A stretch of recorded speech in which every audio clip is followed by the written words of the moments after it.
Bismillahirrahmanirrahim. Nah, pada kesempatan kali ini saya akan menjelaskan tentang tafsir dalam surah Al-Baqarah. Tapi tidak semuanya mungkin ya, tapi pada beberapa ayat-ayat tertentu yang menurut saya itu penting untuk disampaikan, dan ayat-ayat ini sepertinya memiliki relevansi yang sangat kuat bila dihadapkan dengan era-era sekarang ini. Nah, surah yang saya bacakan di sini adalah surah Al-Baqarah, mulai dari ayat pertama yaitu Alif Lam Mim. Jadi Alif Lam Mim di sini dalam tafsir Ibnu dalam tafsir Jalalin, tafsir Jalalin di sini adalah tafsir yang ditulis oleh dua ulama besar, yaitu Syekh Jalaluddin Al-Mahalli dengan Syekh Jalaluddin As-Suyuti. Pada ayat yang pertama di sini, yaitu Alif Lam Mim, ini memiliki banyak penafsiran, atau para ulama itu menafsirkan dengan berbeda-beda.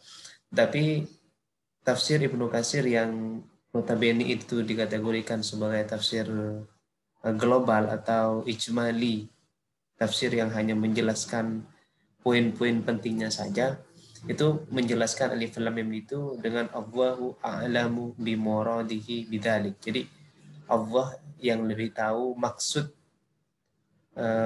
atau makna Alif Lam Mim di sini. Jadi seakan-akan Syekh Jalaluddin Al-Mahalli dengan Asyuti di sini tidak mau menjelaskan maksud dari Alif Lam Mim, dan dia itu lebih memasrahkan maksud atau kandungannya itu kepada penulis ayat ini, yaitu Allah Subhanahu wa taala.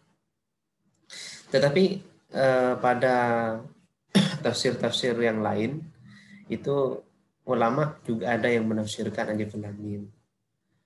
Dari sekian penafsiran-penafsiran yang berbeda-beda itu, mufassir kontemporer di Indonesia misalkan Quraisy Shihab itu lebih menekankan bahwa Alif Lam Mim atau huruf-huruf muqatta'ah, huruf-huruf yang yang tidak memiliki makna, yang itu biasanya ada di awal surah seperti Qaf, Yasin dan lain sebagainya, itu biasanya digunakan untuk menantang orang yang orang yang menyangkal terhadap pesan-pesan Al-Quran. Jadi seakan-akan, ayo kalau kamu bisa itu membuat Al-Quran seperti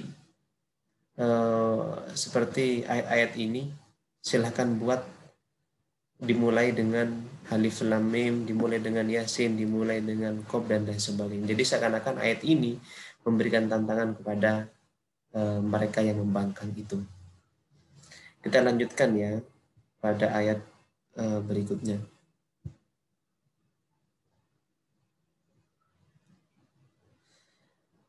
Ayat berikutnya di sini berbunyi dzalikal kitabu la raiba fi hudal lil muttaqin. Jadi dzalika ai hada. Jadi dzalika itu maknanya kan itu. Jadi di sini maknanya adalah ini. Jadi makna di sini, makna itu dengan makna ini memiliki perbedaan. Jadi kalau itu biasanya menunjuk sesuatu yang jauh, kalau ini itu biasanya menunjuk sesuatu yang dekat. Makanya dzalikal kitabu, kitab ini. Jadi kitab ini maksudnya kitab yang ada di tangan kita, yaitu Al-Qur'an. Atau di sini ditafsirkan Al-Kitabu itu alladzi yaqra'uhu Muhammadun, yaitu kitab yang dibacakan oleh Muhammad. Jadi ini menggambarkan kitab Al-Qur'an yang pertama kali itu disampaikan oleh Nabi Muhammad. La raiba ay la sakka fihi. Jadi dalam Al-Qur'an itu, atau dalam kitab Al-Qur'an itu, tidak ada sedikit pun keraguan. Makanya kenapa tadi itu dimulai dengan Alif Lam Mim, yang tujuannya untuk menantang orang-orang yang membangkang atau yang tidak mempercayai ayat Al-Quran itu karena tujuannya yaitu untuk menyadarkan mereka. Dan itu ditegaskan pada ayat yang kedua di sini, bahwa ayat Al-Quran itu di dalamnya tidak ada sedikit pun keraguan, tidak ada sedikit pun yang diubah oleh Nabi Muhammad. Jadi itu benar-benar murni dari Allah Subhanahu wa taala. Jadi makanya di sini ditegaskan annahu min indillahi. Jadi Al-Qur'an itu benar-benar dari sisi Allah. Gitu. Sekalipun mungkin juga ada beberapa orientalis ya, tokoh-tokoh barat itu yang mengkritik tentang Al-Qur'an, bahwa Al-Qur'an itu katanya tidak sistematis. Karena dalam surah Al-Baqarah, Baqarah itu artinya kan sapi. Tetapi di dalamnya itu tidak hanya menggambarkan tentang sapi, tetapi di dalamnya itu juga menggambarkan tentang orang kafir, orang mukmin, terus Nabi Musa, dan juga ada tentang kisah sapi dan lain sebagainya. Jadi tidak fokus pada satu poin. Nah ini oleh orang kafir itu disebutkan bahwa Al-Quran ini adalah rancu. Al-Quran ini tidak fokus pada titik pembahasan. Nah jadi ini yang ingin menjawab apa istilahnya ya, kritik orientalis tersebut, bahwa Al-Quran itu ya itu tidak seperti yang apa yang mereka bayangkan, tidak seperti apa yang mereka persoalkan begitu. Terus lil muttaqin, jadi saya langsung skip aja karena pada beberapa penafsiran di sini ini hanya berkutat pada persoalan gramatikal, jadi saya tidak perlu untuk menjelaskan lebih jauh soal masalah gramatikalnya. Jadi saya lebih kepada menekankan isi atau kandungan Al-Quran di sini. Jadi Al-Quran di sini merupakan kitab yang di dalamnya tidak ada sedikit pun keraguan, dan itu menjadi petunjuk hudan bagi siapa? Lil muttaqin, yaitu bagi orang-orang yang bertakwa. Al-muttaqin di sini ditafsirkan dalam Jalalain di sini dengan as-sabirina ila taqwa bimtisalil awamiri wajitina bin nawahi bittiqaihi bidzalikan nar. Jadi muttaqin di situ adalah orang yang sabar, orang yang bukan sabar ya, as-sairin, orang yang melaksanakan apa ya, orang yang bertakwa. Jadi orang yang bertakwa di sini maksudnya orang yang melaksanakan perintah Allah dan menjauhi larangan-larangannya. Jadi itu sebenarnya indikator orang yang disebut bertakwa. Jadi apa yang diperintahkan Tuhan dia kerjakan, apa yang dilarang Tuhan ia laksanakan, apa ia jauhi. Jadi apa saja yang diperintahkan dan dilarang oleh Allah Subhanahu wa taala itu sudah disebutkan dalam ayat-ayat berikutnya banyak gitu. Misalkan pada ayat berikutnya apa yang dilarang, misalkan ya misalkan tentang masalah minum khamar, terus kemudian zina, terus kemudian lagi memfitnah dan lain sebagainya, itu termasuk perbuatan-perbuatan yang dilarang. Perbuatan-perbuatan yang diperintahkan oleh Allah Subhanahu wa taala itu ya misalkan melakukan perbuatan-perbuatan yang baik, terus kemudian beriman dan lain sebagainya, itu termasuk salah satu dari perintah Allah Subhanahu wa taala.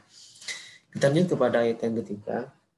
Jadi ini ayat ketiga di sini menjelaskan juga tentang status al-muttaqin. Jadi di sini alladzina yu'minuna bil ghaibi wa yuqimuna sholata wa mimma razaqnahum yunfikun. Jadi orang yang muttaqin di situ adalah alladzina yu'minuna yusaddiquna bil ghaibi. Jadi yang pertama disebut muttaqin, ciri-cirinya adalah mempercayai sesuatu yang gaib.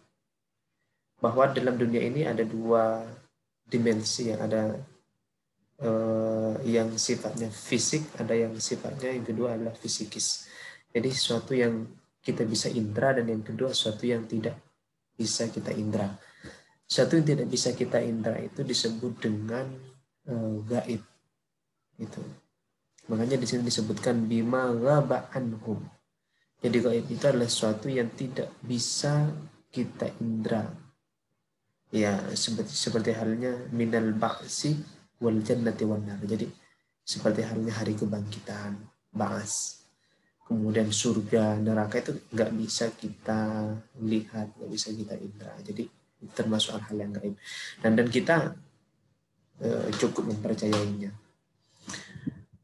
Ada sebuah pertanyaan yang itu cukup populer ya, yang biasanya disampaikan oleh orang-orang yang cukup kritis mempersoalkan hal-hal yang gaib, bahwa nah kita bagaikan gaib itu biasanya cukup kita imani, dan tidak usah kita ketahui. Jadi orang yang kritis itu biasanya mempersoalkan, wah, bagaimana kita bisa meyakini atau mengimani sesuatu itu kalau kita tidak mengetahui. Nah, guru Syekh itu menganalogikan mengimani atau mempercayai yang gaib itu dengan kita itu berobat kepada dokter.